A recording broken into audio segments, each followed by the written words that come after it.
That is a great thing. That's a great thing. Yeah. But you get darker later than we do because you're higher up, right? Because when you're up in Washington, they don't get dark till like 9 o'clock in the summer, 9:30.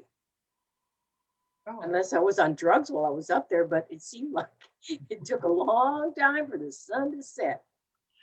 okay, here we go, ladies. Are we ready? Welcome.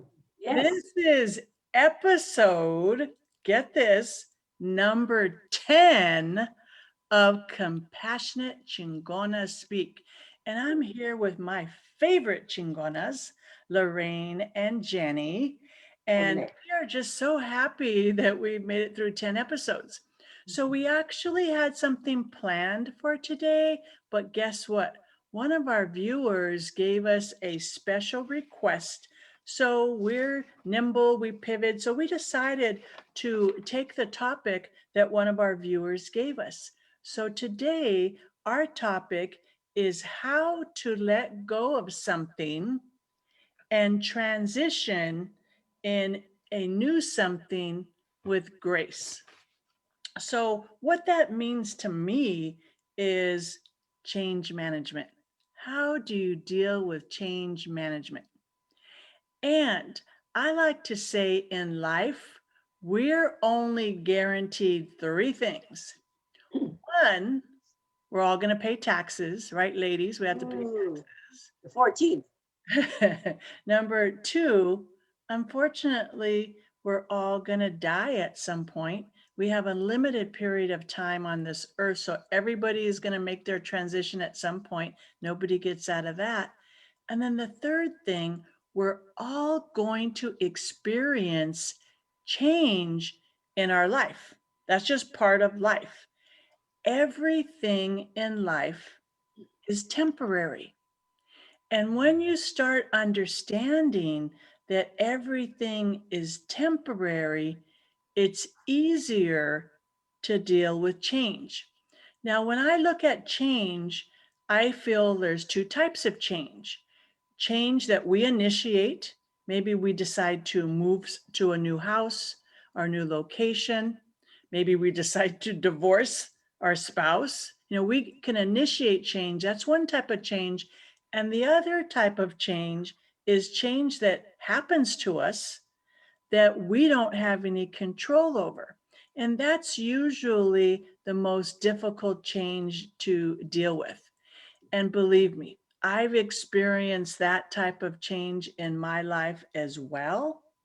A few years ago, I was actually an executive at the Port of Los Angeles, and I loved my job. I got great pay. I had a great team working for me, and I just loved everything about it.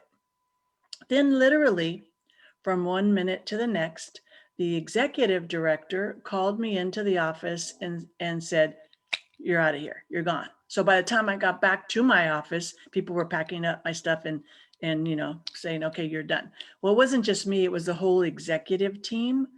But I just like sat at my desk for a minute and said, "Wow, what do I do now?" So I didn't get mad, I didn't get angry. I said, "Bless you, Port of LA, for this amazing experience. And I'm excited to see what happens next." Now, one of my young staffers, he's like, "Aren't you mad? Don't you want revenge?" And I'm like, "No, I was blessed to have this opportunity, but I'm excited to see what happens next." And what happened next was actually better than I could have even imagined. I decided at that point that it was time for me to go back into business for myself because I had my own business many years ago.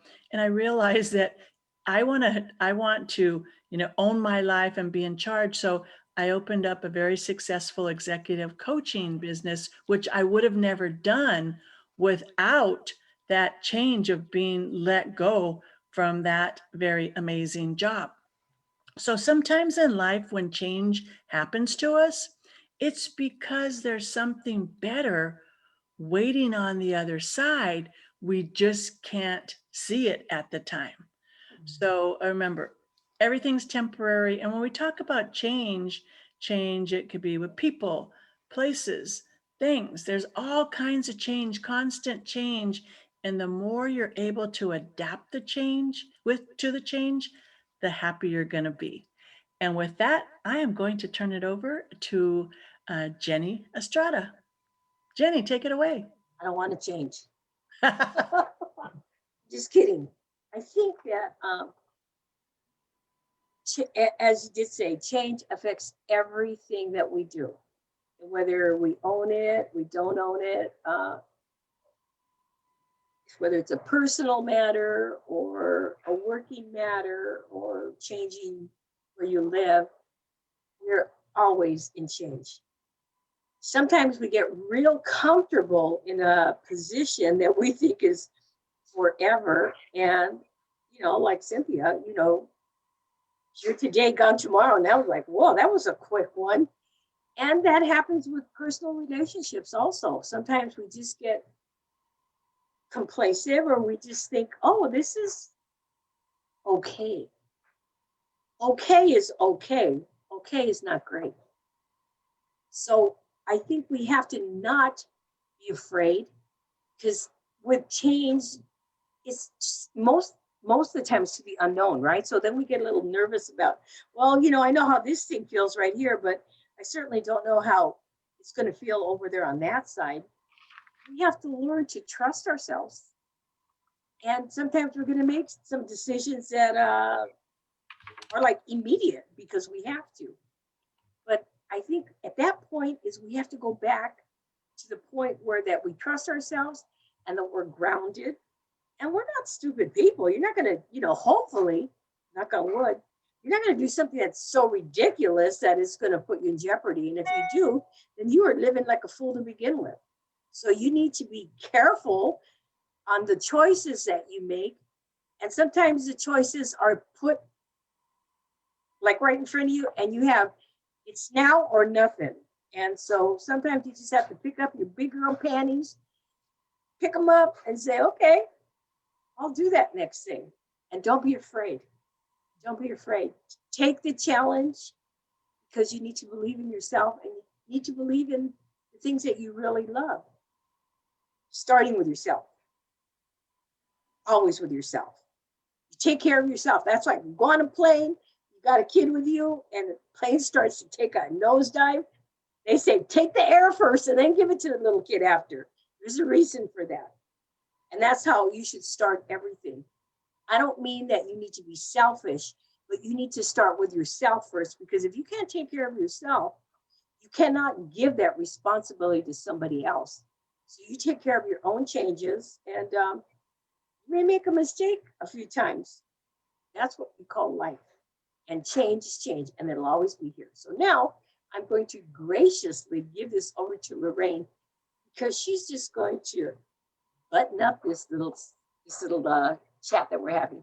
Okay, sister. Boom. And before you turn it over to Lorraine, I just want to say hello to my cousin Richard, who's watching. I also want to say hello to a good friend who always watches, Emma Ramirez. You've been very loyal fans, so thank you guys for participating. So hi guys, and now I'll turn it over to Lorraine. Yeah, thank you. Thank you for your support. Yeah, letting go, it's one of those things that's much easier said than done. But when we let go of something, we always make room. The flip side of that is that we make room for possibility. And that's what we have to remember in letting go. And the reason that letting go of something, whether it's tangible like a chair or it's a belief, it's because there's some emotional attachment to it. And so many of us have emotional attachment to furniture. Oh, my grandma sat on that chair. I have to keep it forever. There's emotional attachment. And the same thing about our beliefs. If we have a belief that's really strong, like for instance, loyalty or duty, or some of those sacred cow beliefs that I'm a loyal person. I'm very proud that I'm a loyal person. And you may have a friend or a partner that doesn't value that as much as you do and turns around and betrays you, then you feel betrayed by your own belief. And so then that's when you have to decide to let go. So letting go actually is 3 steps. 3 steps are that you have to acknowledge first of what you need to let go of, because whether that comes in the form of betrayal or a form of abandonment or a form of, like you said, sudden change, you have to face it. And that's acknowledgement of that thing you have to let go. The second step in letting go is making the change. And that's an action. You're at that juncture where you acknowledge it, and you either can go one way or the other. And that one way can be denial. I'll just sweep it under the rug and it'll go away. Or you can enter the unknown. And that's the grace part. When you enter the unknown and the uncharted place, because say you have this belief of loyalty, you don't know what it's like not to be loyal. That's uncharted. And so this is that third step is you enter a phase of trust and faith in yourself, that I'm going to make it through. This is that resilience part, but it's and in that third step are the seeds of potential. That's where potential grows, but you got to go through those tough steps of letting go. So know that letting go it's a hard thing, but there's always the flip side of making room for potential. And that's what I have to say about letting go. It's a tough one. Yeah, it is. Well, thank you for that. And I just want to, we're talking about Chingonas, we're Chingonas.